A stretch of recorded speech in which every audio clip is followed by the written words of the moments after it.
Hello बच्चों, कैसे हैं आप सभी लोग। स्वागत है आप सभी का हमारे इस प्यारे से यूट्यूब चैनल एलीट क्लासेस में। तो आज का हमारा टॉपिक है कंडक्टर, इंसुलेटर एंड अर्थिंग। ठीक है ना। पहली बात, कंडक्टर होता क्या है। आपने बोला कंडक्टर वो होता है जिसमें चार्ज इजीली फ्लो कर सके, जिसके अंदर फ्री इलेक्ट्रॉन्स पाए जाते हो। ठीक है, ये आप सभी को पता है, लेकिन आपको मैं थोड़ा सा और अच्छे समझाने की कोशिश करूंगा कि कंडक्टर होता क्या है। ठीक है, तो सबसे पहली बात, दो substance through which electric charge can flow easily, वो सब्सटेंस या वो मटीरियल्स जिनके अंदर इलेक्ट्रिक चार्ज फ्रीली मूव कर सके, दैट इज कॉल्ड कंडक्टर। अच्छा, या दो substances which have free electrons, वो सब्सटेंसेस जिसमें क्या पाए जाते हो, फ्री इलेक्ट्रॉन्स पाए जाते हैं, वो होता है कंडक्टर। लेकिन मैं आपसे एक बात पूछना चाहता हूं, क्या कंडक्टर के अंदर सभी इलेक्ट्रॉन्स फ्री होते हैं। जरा मैं एक कंडक्टर की बात करता हूं। क्या आप एल्यूमिनियम को कंडक्टर समझते हो, कॉपर को समझते हो, आयरन को समझते हो। तो सबसे पहले बात करता हूं, सबसे पहले क्या एक ही बात करूंगा, सिर्फ एक एलिमेंट को लेके, एल्यूमिनियम। ठीक है ना, उसी से सारा सीन समझा दूंगा कि माजरा है क्या। जरा देखो एल्यूमिनियम की तरफ को, यह है आपका एल्यूमिनियम। एल्यूमिनियम होता है 283, ये सबको समझ में आता है ना, 283। ठीक है, आपने बोला 2 तो है के में, ये है एल में और ये है एम में। शेल की बात कर रहा हूं मैं। ठीक है ना, के शेल में 2 है, एल शेल में 8 इलेक्ट्रॉन है और एम शेल में 3 इलेक्ट्रॉन है। जरा अगर मैं बताऊं कि ये जो है एम, ये आपकी आउटर मोस्ट सेल है, आउटर मोस्ट।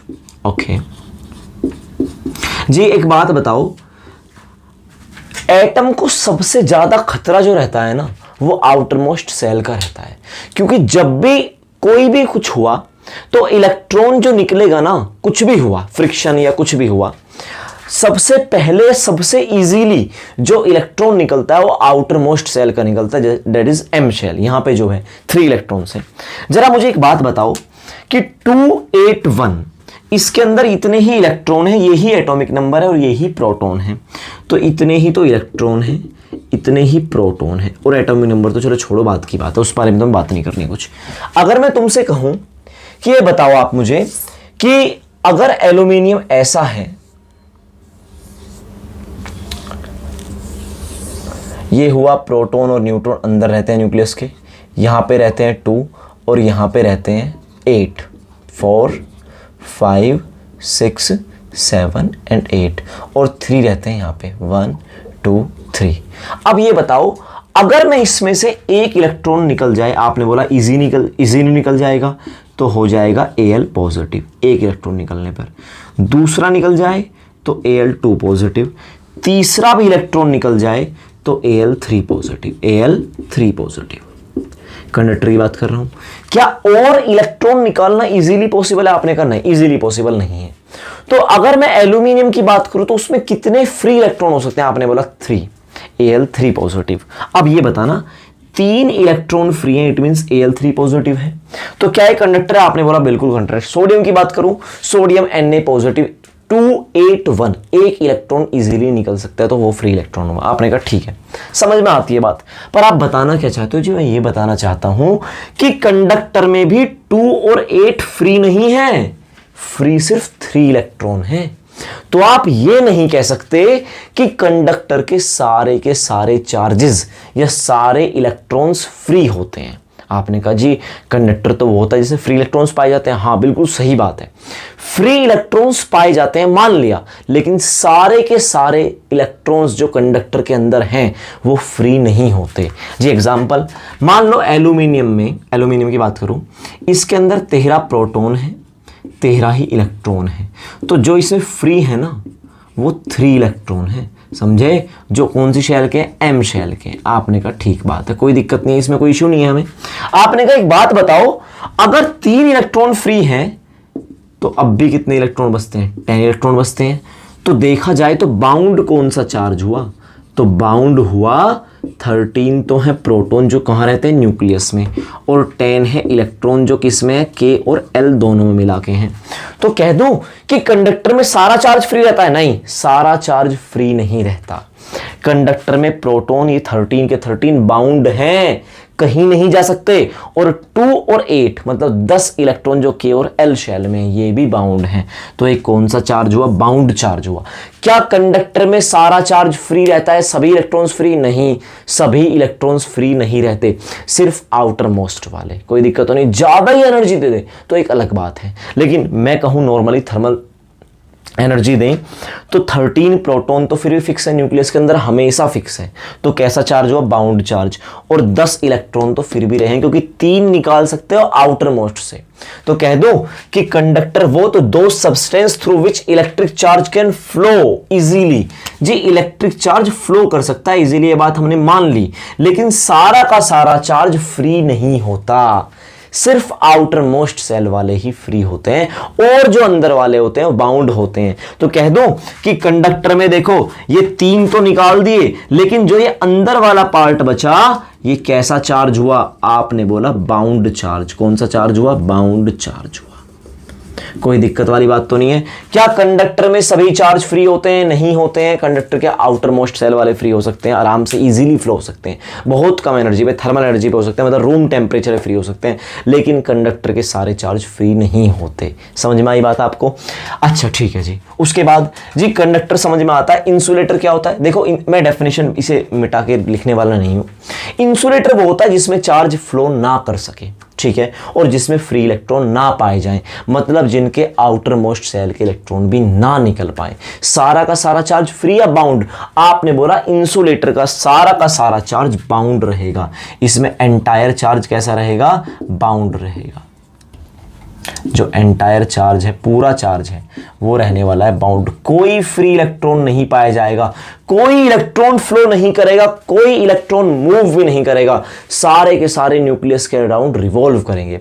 अच्छा मुझे एक बात बताओ, ये फ्री इलेक्ट्रॉन क्या होता है जो फ्री मिलता है? नहीं, फ्री इलेक्ट्रॉन वो होता है जो फ्री टू मूव हो, इजीली मूव कर सके, जब उसका मन करे, जब जहां जा सके। अच्छा क्यों इलेक्ट्रॉनों को क्या दिक्कत है? चलो दिक्कत हमारी है, हम रात को नहीं निकल सकते, 8 बजे के बाद, 9 बजे के बाद, 10 बजे के बाद नहीं निकल सकते, वैसे 8 के बाद ही है, अपनी बात करो।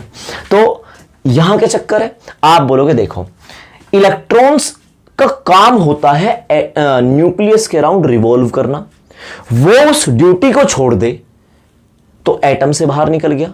हाँ जी बिल्कुल निकल गया, तो वो फ्री हो चुका कि वो मेटल के अंदर, कंडक्टर के अंदर कहीं भी घूमे, अब उसे न्यूक्लियस के चक्कर लगाने की जरूरत नहीं है। That is called free electron. तो फ्री का मतलब वो है जो फ्री टू मूव हो कि मेटल में वो कहीं भी जा सकता है। क्या के शेल के जो 2 हैं, ये 2 कहां है? 281 ये रहा 2, क्या ये 2 इलेक्ट्रॉन कहीं घूम सकते हैं? आपने बोला नहीं, ये 2 इलेक्ट्रॉन हमेशा यहीं चक्कर लगाएंगे, ये 8 भी यहीं चक्कर लगाएंगे। जो 3 है ना आउटर मोस्ट सेल वाले, ये हो सकते हैं इजीली, मतलब निकल सकते हैं इस चक्कर लगाने वाले काम से, ठीक है ना। तो फ्री इलेक्ट्रॉन वो है जो अपने काम को छोड़ के पूरे कंडक्टर में कहीं भी घूम सके। क्या कंडक्टर के सारे इलेक्ट्रॉन ऐसा कर सकते हैं? सारे नहीं कर सकते हैं। क्या कंडक्टर में बाउंड चार्ज होता है? हाँ जी, कंडक्टर में भी बाउंड चार्ज होता है। समझे कि नहीं समझे? तो कंडक्टर के सारे चार्ज फ्री नहीं होते, ठीक है ना, बाउंड भी होते हैं और फ्री भी होते हैं, ठीक है। ये था आपका कंडक्टर के बारे में। और इंसुलेटर, इंसुलेटर में कोई चार्ज फ्री नहीं पाया जाता। अब बात आती है अर्थिंग और ग्राउंडिंग। जी अर्थिंग क्या होती है? अर्थिंग ही ग्राउंडिंग है और ग्राउंडिंग ही अर्थिंग है। अब सवाल ये उठता है होती क्या है, तो मैं इसको रफ करता हूं और एक दो डायग्राम के हिसाब से आपको समझाता हूं, ठीक है। तो ग्राउंडिंग या अर्थिंग होती क्या है? देखो जी, मैंने एक डायग्राम बना हुआ है। मान लो ये आपका एक मेटल का कंडक्टर, मतलब मेटल है, कंडक्टर है, ठीक है। अब मैंने इसको एक वायर से कनेक्ट कर दिया ग्राउंड में, ग्राउंड का सिंबल होता है, ठीक है, कि आपने ग्राउंडिंग या अर्थिंग कर दी है, कोई इशू नहीं है इसमें, ठीक है जी, हम समझते हैं इस बात को। आप ये बताओ अर्थिंग करती क्या है? जी हमने ये बात सुनी है कि जो एक्सिस अमाउंट में चार्ज होता है, जो चार्ज एक्सिस अमाउंट में होता है वो सारा अर्थ में चला जाता है, ठीक है, ये बात आपकी मान ली। लेकिन सुनो, इस बॉडी पर है पॉजिटिव चार्ज और मैं एक दूसरी बॉडी बनाता हूं, उस पर रहेगा नेगेटिव चार्ज, ठीक है ना, भर भर के नेगेटिव है, इस पे कोई इशू नहीं है, ठीक है जी, नेगेटिव चार्ज है। और मैं इसको अर्थिंग कराता हूं तो क्या होगा? आपने बोला देखो जी, अर्थिंग से एक्सिस चार्ज ग्राउंड में चला जाता है, ठीक है। देखो मैं तुमसे एक बात कहूं, ये बताना what is the cause of charging? Charging का कोज क्या है? आपने बोला एक्सचेंज ऑफ इलेक्ट्रॉन, नहीं वीडियो देखी, लेक्चर नंबर 1 चार्ज इंट्रोडक्शन 1.1 डाल के देख लेना, ठीक है ना, प्लेलिस्ट मिल जाएगी, कोई इशू नहीं है, या डिस्क्रिप्शन में भी बहुत सारा मतलब लिंक पड़े हुए हैं। मैंने कहा ठीक है, ये बताओ अर्थिंग क्या करती है। आपने बोला अर्थिंग करती है किसी को भी न्यूट्रल, क्या करती है, न्यूट्रल। इसमें डेफिनेशन की कोई जरूरत है नहीं, सिर्फ समझाने की बात है जी, न्यूट्रल करती है। अच्छा, ये चैप्टर नंबर 2 में बहुत काम आने वाली है अर्थिंग। अर्थिंग का सीन समझ में आया तभी कैपेसिटर अच्छे समझ में आएगा, तो बहुत काम की चीज होने वाली है अर्थिंग, ध्यान से समझना। आपने कहा ठीक है, तो एक्सिस क्या, इसमें सारा चार्ज पॉजिटिव है, ठीक है, अर्थ क्या करेगी, न्यूट्रल करेगी। अब 2 ऑप्शन है, आप ये बताओ पॉजिटिव चार्ज क्या होता है। आपने बोला positive charge is the deficiency of electron, समझ गए ना। एंड नेगेटिव चार्ज क्या है, it is the efficiency of electron. तो कह दूं कि सारा पॉजिटिव चार्ज अर्थ में चला गया, जी हाँ बिल्कुल कह सकते हो। और बॉडी कैसी हो गई, न्यूट्रल। मैं तुमसे एक सवाल करूं, क्या कभी पॉजिटिव चार्ज मूव कर सकता है। आपने बोला जी पॉजिटिव चार्ज तो कभी मूव नहीं करता, क्योंकि पॉजिटिव चार्ज का मास बहुत ज़्यादा, मतलब प्रोटॉन का मास बहुत ज़्यादा होता है। तो हमेशा मूव कौन करता है, आपने बोला इलेक्ट्रॉन करता है। तो दूसरा तरीका समझाने का, देखो इसके अंदर मान लो 3 3 6 3 9 12 15 पॉजिटिव चार्ज या 15,000 पॉजिटिव, कुछ भी कह सकते हो, कोई दिक्कत नहीं है। आपने बोला दूसरा तरीका क्या है कि अर्थ में से इलेक्ट्रॉन इसके अंदर जाएगा, ठीक है, एक गया तो एक न्यूट्रल हुआ, 2 गया दूसरा न्यूट्रल, इसी तरह से 15 गए, 15 के 15 न्यूट्रल कर दिए अर्थ ने। तो कह दूं कि जब कोई बॉडी पॉजिटिवली चार्ज है तो या तो सारा का सारा पॉजिटिव अर्थ में आ गया, एक तरीका समझने का, या अर्थ से उतना ही नेगेटिव चला गया, किसमें, इस कंडक्टर या बॉडी में। समझे कि नहीं समझे, जो इसको क्या कर सके, इसको न्यूट्रल कर सके।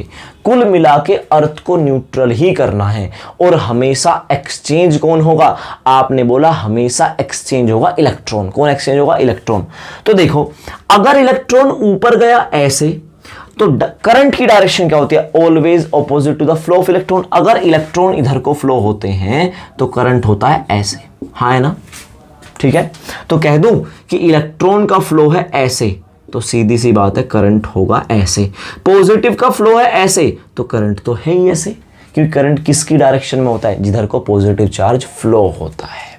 क्या आपको मेरी बात समझ में आई कि या तो कह दो कि सारा पॉजिटिव अर्थ में चला गया और बॉडी क्या हो गई, न्यूट्रल, या कह दो उतना ही नेगेटिव अर्थ से आया जितना इसमें क्या था, पॉजिटिव, और बॉडी क्या हो गई, आपने बोला न्यूट्रल। कुल मिला के अर्थिंग का मतलब होता है किसी भी बॉडी को न्यूट्रल करा देना। आप जब जब अर्थिंग करोगे तो बॉडी उसको क्या करेगी, वो अर्थ उसको क्या करेगी, उस बॉडी को न्यूट्रल कर देगी। चलो इस नेगेटिव को देखते हैं। नेगेटिव चार्ज बॉडी होने का मतलब क्या है, एक्सिस ऑफ इलेक्ट्रॉन, कि इसमें इलेक्ट्रॉन की बहुत भरपूर मात्रा में इलेक्ट्रॉन एक्स्ट्रा ही भरे हुए हैं। तो कहा जाए कि ये न्यूट्रल करेगा अर्थ से अगर कनेक्ट हुआ, आपने बोला बिल्कुल करेगा। तो कह दो सारे इलेक्ट्रॉन अर्थ में चले गए, आपने बोला बिल्कुल सही बात है, इलेक्ट्रॉन अर्थ में चले गए। तो अगर इलेक्ट्रॉन अर्थ में चले गए तो करंट किधर होगा, आपने बोला करंट की डायरेक्शन होगी ये, एक तरीका कहने का। या कह दूं कि अर्थ से पॉजिटिव आया, अर्थ से क्या आया, पॉजिटिव आया, और इसको क्या कर दिया, न्यूट्रल कर दिया। पॉजिटिव इधर को आया तो सीधी सी बात है करंट की डायरेक्शन ये होगी। इलेक्ट्रॉन इधर गया तो भी तो करंट की डायरेक्शन इधर ही होगी, आपने कहा सही बात है। तो कह दूं अर्थिंग क्या करती है, अर्थिंग करती है किसी भी बॉडी को न्यूट्रल, जिसमें एक्सिस अमाउंट ऑफ चार्ज होता है। क्या आपको मेरी बात समझ में आई। इसमें पॉजिटिव ज्यादा था, सारा पॉजिटिव अर्थ में गया, एक तरीका कहने का, या उतना ही नेगेटिव मतलब इलेक्ट्रॉन्स अर्थ से आ गए और इस बॉडी को क्या कर दिया, न्यूट्रल कर दिया। तो जब जब आप अर्थिंग या ग्राउंडिंग करोगे तो बॉडी क्या होने वाली है, न्यूट्रल होने वाली है। क्या आपको मेरी इतनी बात समझ में आती है, ओके, आई थिंक समझ में आती है। देखो मैं तुमसे ज़्यादा बात नहीं करूंगा कि charge always flow from higher potential to lower potential, electron always flow from lower to higher, and proton मतलब positive charge always flow from higher to lower. बहुत बड़ी बात हो जाएगी, चैप्टर नंबर 2 में करने वाला हूँ। चैप्टर नंबर 2 में भी खूब जिक्र होगा, मतलब आने वाली क्लासेज में इस बारे में बहुत जिक्र होने वाला है, बहुत गहराई से जिक्र करूंगा। लेकिन अभी के लिए सिर्फ इतना काफ़ी है कि ग्राउंडिंग या अर्थिंग का मतलब होता है किसी भी बॉडी को न्यूट्रल कर देना। पॉजिटिव है तो सारा चार्ज पॉजिटिव अर्थ में भेज दो, या उतना ही नेगेटिव कंडक्टर मतलब बॉडी में भेज दो, तो क्या हो जाएगी, न्यूट्रल हो जाएगी। क्या आपको मेरी बात समझ में आती है कि अर्थ का काम है किसी को भी न्यूट्रल करना। कंडक्टर मतलब जिसमें फ्री इलेक्ट्रॉन्स पाए जाएं, सारे फ्री नहीं होते, बाउंड भी होते हैं, कुछ ही फ्री होते हैं। इंसुलेटर में कोई भी फ्री नहीं होता। ग्राउंडिंग या अर्थ का काम क्या है जी, उसका काम है किसी बॉडी को न्यूट्रल कर देना। क्या आपको मेरी बात समझ में आई? अगर आई तो आप कमेंट करके बताइए, अगर कोई भी दिक्कत है तो आप तब भी कमेंट करके बताइए, मैं आपके सारे जवाब दूंगा। Thank you for watching. Okay.